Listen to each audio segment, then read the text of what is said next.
నెల్లూరు జిల్లా ఇందుకూరుపేట మండలం పల్లిపాడులో వివాహిత శ్రీ వైష్ణవి అనుమానాస్పద మృతి తీవ్ర కలకలం రేపుతోంది. పెళ్లి తర్వాత అదనపు కట్నం కోసం అత్తింటి వారు వేధించారని 4 నెలల గర్భిణి అయిన వైష్ణవిపై భర్తతో పాటు కుటుంబ సభ్యులు దారుణంగా హింసించారని ఆమె తల్లిదండ్రులు ఆరోపిస్తున్నారు. జూన్ 13న పురుగుల మందు తాగిన వైష్ణవి చికిత్స పొందుతూ మృతి చెందింది.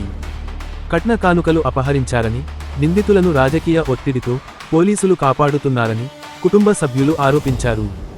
అయితే ఈ ఆరోపణలపై పోలీసులు అధికారికంగా స్పందించాల్సి ఉంది. కేసు దర్యాప్తు కొనసాగుతోంది.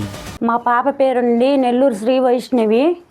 కొత్తూరు గ్రామంలో మర్రిపాటి రాజేష్ అన్న అబ్బాయికి మ్యారేజ్ చేసాము. మాది పల్లిపాడండి. కానీ అబ్బాయికి పెళ్లి చేసిన 5వ రోజు నుంచి అమ్మాయిని టార్చర్ చేయడం అనేది చాలా మానసికంగా లోపల చాలా ఒత్తిడిగా అమ్మాయిని చాలా ఇబ్బందిగా కలిగించాడు. వాళ్ళ తమ్ముడు, వాళ్ళు నాన్న రామ్మోహన్ రావు, వాళ్ళ తమ్ముడు దిలీపు, అదేవిధంగా వాళ్ళ తమ్ముడు భార్య కళ్యాణి, వాళ్ళ అమ్మ నిర్మలమ్మ, వీళ్ళంతా కూడా కలిసి నా బిడ్డని మానసికంగా లోపల చాలా ఒత్తిడిగా చాలా ఇబ్బంది కలిగించారు.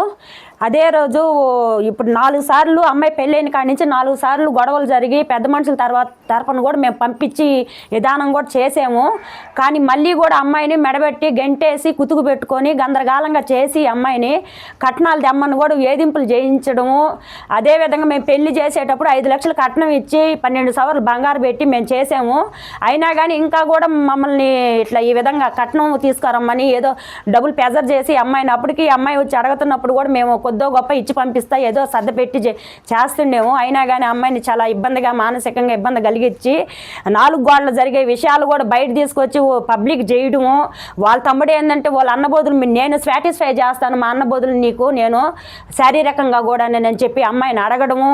అదేవిధంగా అమ్మాయి ముందు ఆ రోజు 13వ తేదీ 12వ తేదీ వచ్చి ఇంట్లో గొడవ జరిగిందంట. అమ్మాయి 4వ నెల ప్రెగ్నెంట్. అమ్మాయి కడుపు మీద కూర్చొని గొంతు బిసుకుతా నువ్వు అట్టా ఎట్టానని చెప్పి నోటుకు వచ్చినట్టు మాట్లాడుతా అమ్మాయిని చాలా ఇబ్బంది కలిగించి ఏదేదో మానసికంగా చాలా ఇబ్బంది, అంటే శారీరకంగా కూడా అమ్మాయిని చాలా హింస పెట్టాడు. నేను ఎవరితైనా తిరుగుతాను, నేను ఎవరితైనా చేసుకుంటాను, నీకెందుకని చెప్పి అమ్మాయిని మాట్లాడడము, అమ్మాయిని చాలా చాలా ఇబ్బంది కలిగించాడు. అమ్మాయిని అంటే మెడబెట్టి గెంటడంతో అమ్మాయి ఆ రోజు ఉదయాన్న కాలేజీకి అని చెప్పి వెళ్ళిపోవడము. అదే రూట్ను మళ్ళీ వచ్చి మా ఇంటికి పల్లిపాడికి రావడము. మేమేదో పొలాల్లో పనులు చేసుకుంటా మేము మందులు కొట్టుకునేదానికి తెచ్చి ఆడ పెట్టుంటే అమ్మాయి ఆ మందు గడ్డి మందు ఏదో తీసుకొని తాగేసిందంట. 13వ తేదీ అమ్మాయి మన ఇంటికి వస్తే 14వ తేదీ మధ్యాహ్నం 12 గంటలకు దాగి రాత్రి 8:30 కల్లా మాకు చెప్పింది. ఆ టైంలో మేము నారాయణ హాస్పిటల్కి వేసుకోబోతే వాళ్ళ తమ్ముడు దిలీప్ వచ్చి అమ్మాయి తాగలేదు, వ్యాక్సిన్ చేస్తుందని చెప్పి అమ్మాయి ముందరే మాట్లాడతాడంట.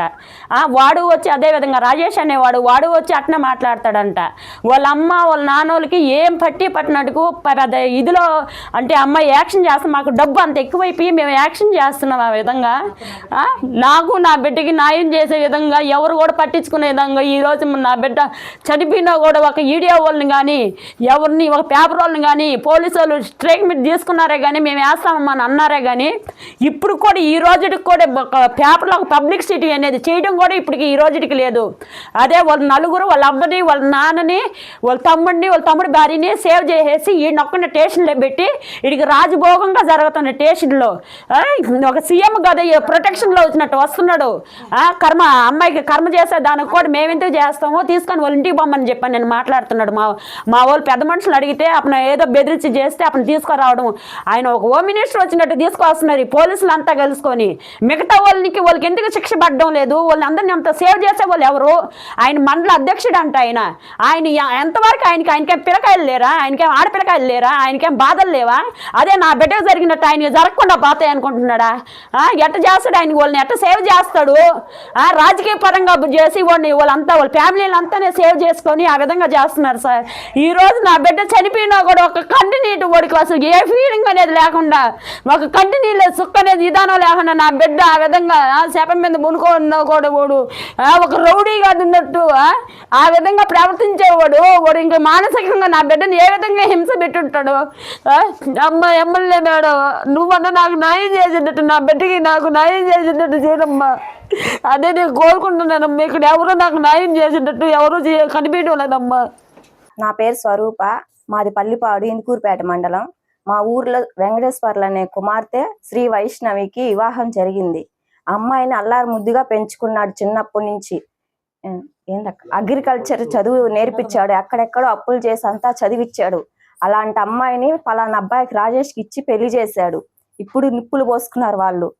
ఆ అమ్మాయికి న్యాయం జరగాలని కోరుకుంటున్నాం. ఏది కూడా అసలు పెళ్ళైనప్పటి నుంచి 15వ రోజు నుంచి కూడా అమ్మాయికి కష్టాలే, వచ్చినప్పటి నుంచి గొడవలే. ఎన్నిసార్లు మా ఊరు పెద్ద మనుషుల చేత తీసుకొని పోయారు వాళ్ళ ఊరికి, అయినా కానీ ఏ రోజు న్యాయం జరగలేదు. ఇంకా అక్కడ అమ్మాయి ఉండలేక వచ్చేసింది మా ఊరికి. కానీ వచ్చేసి వెళ్ళినా కానీ చనిపోయినా కానీ వాళ్ళు ఒక్కరు కూడా అమ్మాయి కాడికి రాలేదు అసలు. అలాంటి ఇంట్లో ఇచ్చారు వీళ్ళు. ఇచ్చినా కానీ వాళ్ళు అసలు మనుషులేనా? ఏ ఒక్కరైనా రారా చనిపోతే? ప్రపంచంలో ఇలాంటి వాళ్ళు కూడా ఉంటారా అసలు? పోలీసు వాళ్ళు ఎక్కడికి వెళ్ళారు? అమ్మాయికి న్యాయం జరగరా అసలుకి? చిన్నప్పుడు చిన్న పిల్లలు తప్పిపోతేనే ఇంత చేస్తున్నారే, ఇంత వయసు ఇంత పెంచుకున్నారు, ఇంత చదివిచ్చారు అమ్మాయిని. ఆ అమ్మాయికి న్యాయం జరగాలని కోరుకుంటున్నాం మేము. మా పల్లిపాడు గ్రామం, ఇందుకూరుపేట మండలం, పల్లిపాడు గ్రామం. నేను దండసేనని గ్రామ పార్టీ అధ్యక్షుడిని. కడుపు కొత్త చెప్తున్నాను. నేను అమ్మాయిని ఎంత శోభ పెట్టారో అక్కడ ఇస్తే, రాజేష్ అనే అబ్బాయికి వాళ్ళు ఎంత శోభ పెట్టారో అంత జరిగిన అమ్మాయి ముందు తాగితే ఆ అబ్బాయి వచ్చి, నువ్వు ముందు తాగలేదు, ఇక్కడ నటన జరుపుతున్నారు కానీ ఏం తాగలేదు, కావాలని నాటకం ఆడుతున్నారు అని చెప్పటం.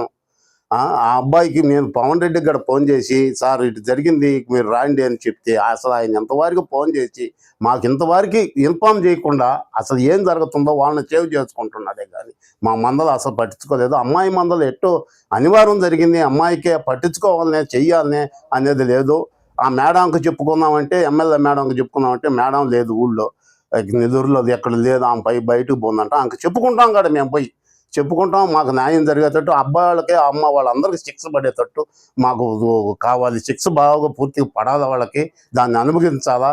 వస్తువులు పెట్టాం, కట్నాలు ఇచ్చాం, ఇవన్నీ మొత్తం వాళ్ళు మా సేవ్ చేసుకొని అన్నీ ఎత్తుకొని వెళ్ళిపోయారు.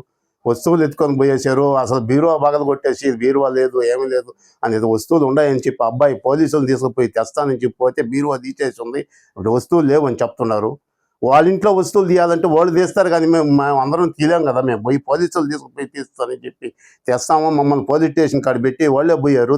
వస్తువులు తేలేదు, ఏమీ తేలేదు. ఒక వస్తువు మనసు కుదరబెట్టుకున్నాను నేను, అమ్మాయి ఎట్ట చేసుకున్నా నాకు తెలీదు అని అంటారు. వాళ్ళ బీరువాలో వాళ్ళు తీస్తారు కానీ మేము తీయం కదా. ఒక్కరు కూడా సేఫ్ లేదు. వాళ్ళు నలుగురు వెళ్ళిపోయేసారు, వీళ్ళు ఒక్కడే స్టేషన్లో పెట్టి ఇవాళ కోర్టుకు పెట్టారు. అసలు కథ నడపనాటికి కారణం అంతా వాళ్ళే కారణం. దీంట్లో సురేష్ రెడ్డి ఉన్నాడు, అందరూ ఉన్నారు, వాళ్ళు ఉన్నారు కానీ దాంట్లో ఈ వాటాను చేస్తా. ఇంతవరకు ఒక బిడ్డకు అనివార్యం జరిగింది, న్యాయం చేద్దాం అనేది లేకుండా రాజీ పడతారా అని అడగటం ఎంతవరకు కరెక్టు? రాజీ పడతారు, బిడ్డ చనిపోయిన రోజే పోయి రాజీ పడతారా అని అడగటం ఎంతవరకు కరెక్టు? మా ఊరు మాజీ సర్పంచ్ పోయి పేరు జయరామయ్య, ఎంతవరకు కరెక్ట్ చెప్పండి? అప్పటికప్పటికే అసలు ఎప్పుడైనా అడిగేవాళ్ళు ఉన్నారా? అంత బాధల్లో అడిగేవాళ్ళు ఉన్నారు. ఈ వాటాను చేయటం ధర్మం, వాళ్ళకి మనసానికి మంచి శిక్ష పడాలా. ఏ ఊరైనా మా ఎమ్మెల్యే గారు కూడా మాకు ఏదన్నా ఉంటే మాకు చెప్పుకోండి అంటుంది. మేము చెప్పుకోనాటికి అంత దూరం పోలేకున్నాము. పోతే ఆమె లేదు, మేము పోతాం కాదు. ఎమ్మెల్యే వస్తే మేము చెప్పుకుంటాం, ఆమెకు చెప్పాల్సినవి చెప్పుకుంటాం, మాకు ఈ వాటాను జరుగుతూ ఉన్నాయి అని చెప్పుకోగలిగే. ఇలా ఈమె ఎస్పీ మేడంకి కూడా వినిపించుకునేది ఏంటంటే, ఇట్టటి ఈ విషయాలు చిన్నగా తీసుకోవద్దు, ఇట్టటి బాగా గట్టిగా తీసుకొని ఆమె కూడా మేడం స్పందించి మాకు న్యాయం చేయాల్సిందిగా, అమ్మాయికి న్యాయం చేయాల్సిందిగా కోరుకుంటున్నాం.